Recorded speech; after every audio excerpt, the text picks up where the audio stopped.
जय श्री राम। मैं वसंत रावल आज मैं आपको बताने आया हूं तंत्र विद्या की 10 महाविद्याओं में जो 5वें नंबर की देवी है त्रिपुर भैरवी। इनकी पूजा पाठ करने से जन्म कुंडली का बल कैसे बढ़ता है ये मैं बताने के लिए आया हूं। उसके बाद मैं आपको बताऊंगा कि त्रिपुर भैरवी माता का मूल मंत्र क्या है, उनकी पूजा पाठ करते समय कौन कौन सा विधि विधान और यम नियमों का पालन करना होता है। ये सारी बातें आज मैं आपको विस्तार से बताने के लिए आया हूं। सबसे पहले मैं आपको बताना चाहता हूं कि जन्म कुंडली के अंदर जो लग्न भाव होता है ये बड़ा इंपॉर्टेंट भाव होता है। क्यों? क्योंकि लग्न भाव यानी कि आप खुद, और जो लग्नाधिपति ग्रह होता है उसे कुंडली का जीव ग्रह माना गया है, कुंडली का प्राण ग्रह माना गया है, कुंडली की आत्मा मानी गई है। अगर जन्म कुंडली के अंदर लग्न भाव और लग्नेश बलवान हो जाते हैं तो आधे से ज्यादा कुंडली वहीं पे बलवान मानी जाती है। ठीक उसके विपरीत अगर जन्म कुंडली के अंदर लग्न भाव पीड़ित हो गया, कमजोर हो गया और लग्नेश भी कमजोर हो गया तो वहां पे आधे से ज्यादा कुंडली कमजोर मानी जाती है। और मैं आपको बता दूं कि लग्न भाव और लग्नेश को बलवान करने के लिए त्रिपुर भैरवी माता की पूजा करने से अत्यंत लाभ होता है। वो कौन कौन सी परिस्थितियां हैं वो मैं आपको बताना चाहता हूं। सबसे पहला, किसी व्यक्ति की जन्म कुंडली के अंदर लग्नाधिपति ग्रह नीच राशि में निर्बल हो या फिर 6वें, 8वें, 12वें भाव के अंदर पीड़ित हो और उस व्यक्ति को लग्नेश की महादशा, अंतरदशा, प्रत्युंतर दशा के अंदर बिल्कुल अच्छा फल प्राप्त न होता हो तो ऐसे व्यक्ति को त्रिपुर भैरवी माता की पूजा पाठ करने से अत्यंत लाभ होता है।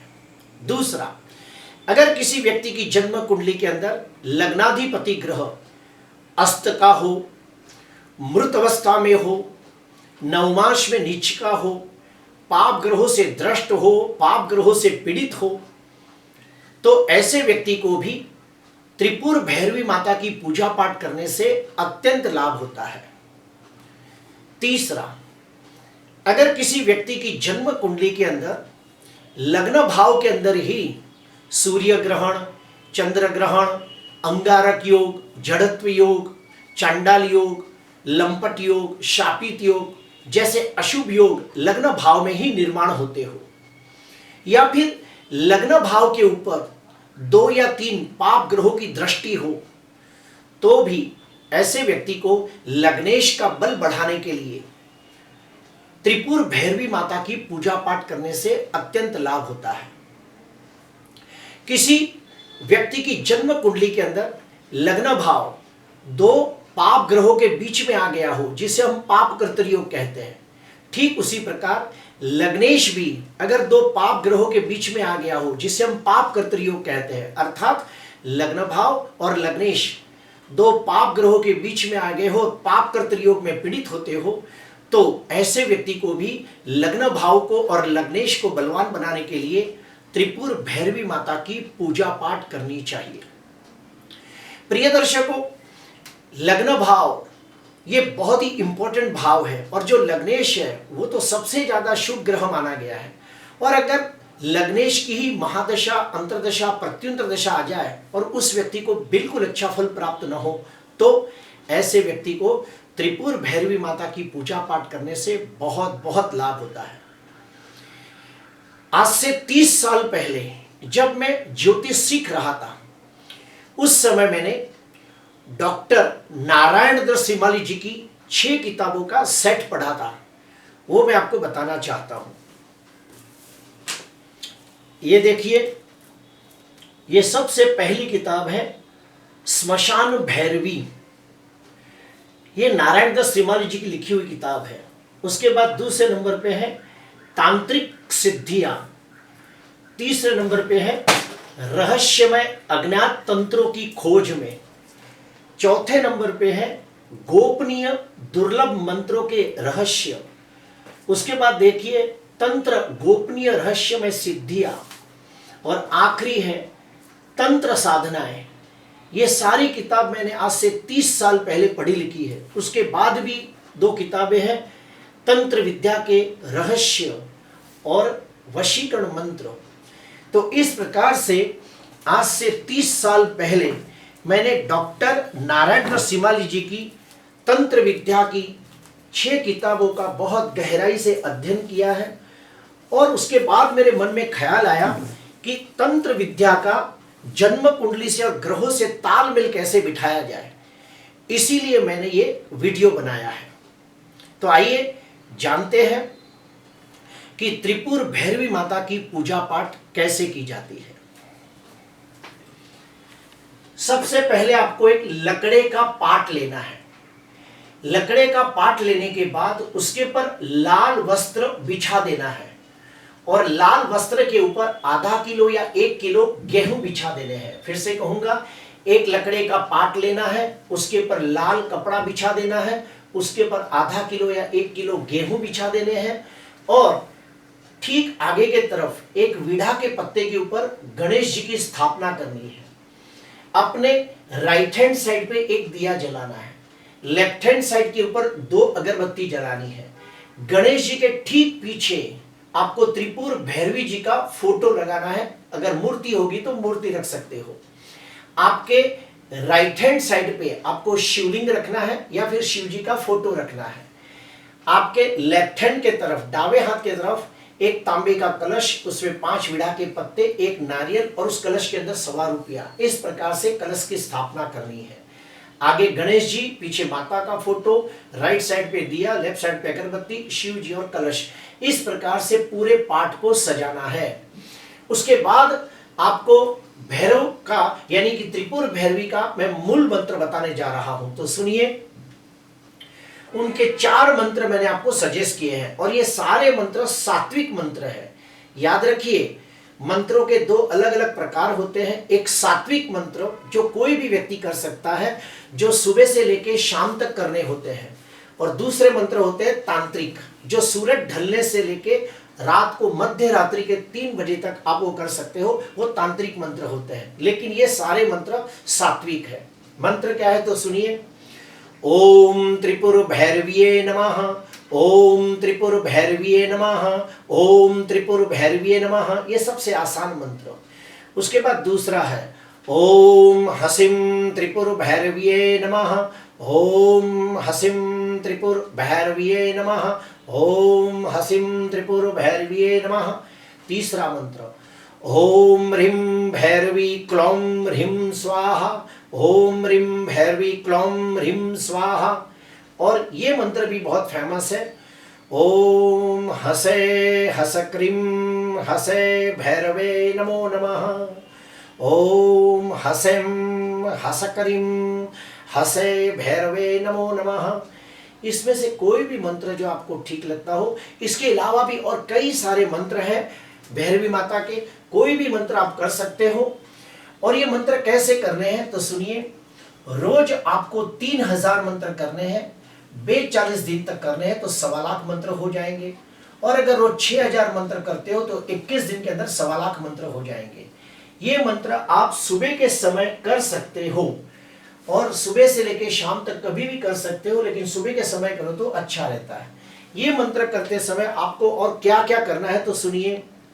सबसे पहले हाथ में थोड़े से चावल, तुलसी, गंगाजल और एक पुष्प लेना है। हाथ में चावल, तुलसी, गंगाजल और पुष्प लेना है, और संकल्प लेना है। संकल्प के अंदर आपको प्रार्थना करनी है कि हे त्रिपुर भैरवी माता, मेरी कुंडली के अंदर लग्न भाव कमजोर हो गया है, लग्नेश कमजोर है, तो उसे बलवान बनाइए। ये प्रार्थना करके आपको संकल्प छोड़ना है, और फिर आगे बढ़ना है। तो आपको क्या करना है, सबसे पहले गणेश जी का 1 मिनट तक ध्यान करना है, फिर कुल देवत का 1 मिनट तक ध्यान करना है, शिव जी का 1 मिनट तक ध्यान करना है, भैरव जी का और गुरु जी का भी 1-1 मिनट ध्यान करना है। गणेश जी, कुलदेवी, शिव जी, भैरव जी और अपने गुरु जी, ये सभी का 1-1 मिनट तक सच्चे दिल से ध्यान करना है और उनके आशीर्वाद ग्रहण करने हैं। पूजा के अंदर लाल फूल, लाल फल और ये सब चीजों का उपयोग करना है। मंत्र करते समय उत्तर दिशा में आपका मुंह होना चाहिए। अगर उत्तर दिशा में न रख सको तो पूर्व दिशा में भी मुंह करके आप मंत्र जाप कर सकते हो। इसमें आप रुद्राक्ष की माला का उपयोग करें या फिर स्फटिक की माला का उपयोग भी कर सकते हो। माता को दूध की बनी हुई कोई मिठाई का भोग चढ़ाए या खीर आपको अर्पण करनी है। अभी हम जानेंगे कि मंत्र करते समय कौन कौन सी सिद्धियों को पालन करना है। तो सुनिए, 5 ये नियमों को अगर अप्लाई किया जाए तो कोई भी मंत्र सिद्ध हो सकता है। वो 5 कौन कौन सी सिद्धियां है तो सुनो। सबसे पहले है मंत्र सिद्धि।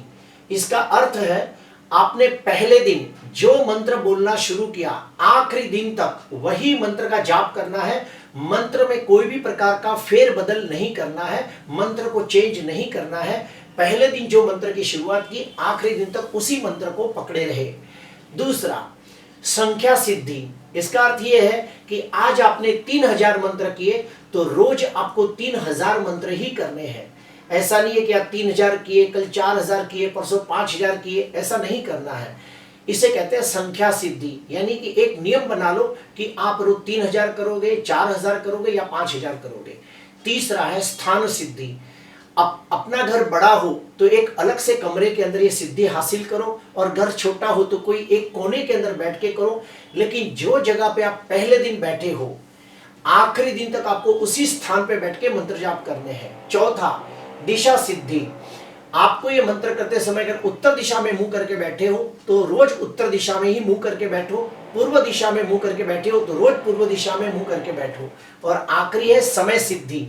अगर रोज सुबह 5 बजे मंत्र कर रहे हो तो रोज 5 बजे कीजिए। ऐसा नहीं है कि एक दिन 5 दिन किया 5 बजे किया, एक दिन 6 बजे किया, एक दिन 7 बजे किया, ऐसा नहीं करना है। आपको एक निश्चित समय आपको पकड़ लेना है और उसी समय पे रोज मंत्र करने हैं। तो ये 5 प्रकार की सिद्धि करने से कोई भी मंत्र सिद्ध होता है, जो है मंत्र सिद्धि, संख्या सिद्धि, स्थान सिद्धि, दिशा सिद्धि और समय सिद्धि। इसमें क्या क्या नहीं करना है तो कोई भी प्रकार का व्यसन न करें, यानी कि बीड़ी, सिगरेट, तंबाकू, गुटखा, दारू ऐसी कोई भी चीज का सेवन न करें। नॉनवेज का सेवन न करें, मांस, मच्छी, मटन का भक्षण न करें, ब्रह्मचर्य का पालन करें और घर के अंदर ही खाना खाएं। घर के बाहर किसी दूसरे व्यक्ति का खाना न खाएं, होटल में जाके भी खाना न खाएं। ये सारी बातों को ध्यान में रखते हुए आपको मंत्र करने हैं। प्रिय दर्शकों, जो भैरवी माता है ये बहुत ही शक्तिशाली देवी है, और जो भी व्यक्ति भैरवी माता की पूजा पाठ करता है उसे लग्नाधिपति तो बलवान होता ही है, लग्न भाव बलवान होता ही है, इसके अलावा भी बहुत सारे फायदे होते हैं। जो व्यक्ति अपने कार्य क्षेत्र के अंदर उन्नति, प्रगति, विकास करना चाहता हो, धनवान, यशवान, कीर्तिवान होना चाहता हो, उसे भी माता त्रिपुर भैरवी की पूजा करने से अत्यंत लाभ होता है। दूसरा, अगर आपको ऐसा लग रहा है कि किसी ने आपके ऊपर जादू, टोना, जंतर मंतर, करनी, बाधा कुछ तो भी प्रयोग किया हुआ है, जिसके वजह से आपकी उन्नति, प्रगति नहीं हो रही है, आपके घर में सुख नहीं आ रहा है, तो ऐसे व्यक्ति को भी त्रिपुर भैरवी माता की पूजा पाठ करनी चाहिए। तो आपके ऊपर किसी ने भी जादू, टोना, जंतर मंतर किया होगा तो उसे तोड़ देगी और आपका जीवन आसान हो जाएगा। अगर आपको ऐसा लगता है कि आपके बहुत सारे शत्रु बढ़ गए हैं, काफ़ी लोग आपकी निंदा कर रहे हैं, काफ़ी लोग आपको नुकसान पहुंचाने के लिए आगे बढ़ रहे हैं, तो ऐसे व्यक्ति को भी त्रिपुर भैरवी माता की पूजा पाठ करने से अत्यंत लाभ होता है। प्रिय दर्शकों, आज मैंने आपको बताया कि जन्म कुंडली का लग्न भाव और लग्नेश अगर कमजोर हो तो उसे बलवान बनाने के लिए त्रिपुर भैरवी माता की पूजा पाठ करनी चाहिए, तो बहुत अच्छा लाभ होता है। और मैंने आपको त्रिपुर भैरवी माता का मूल मंत्र भी बताया है, उसके विधि विधान और यम नियम भी बताए हैं। प्रिय दर्शकों, आज के लिए बस इतना ही। अगर आपको अच्छा लगा हो तो जरूर लाइक करना, सब्सक्राइब करना। नमस्कार।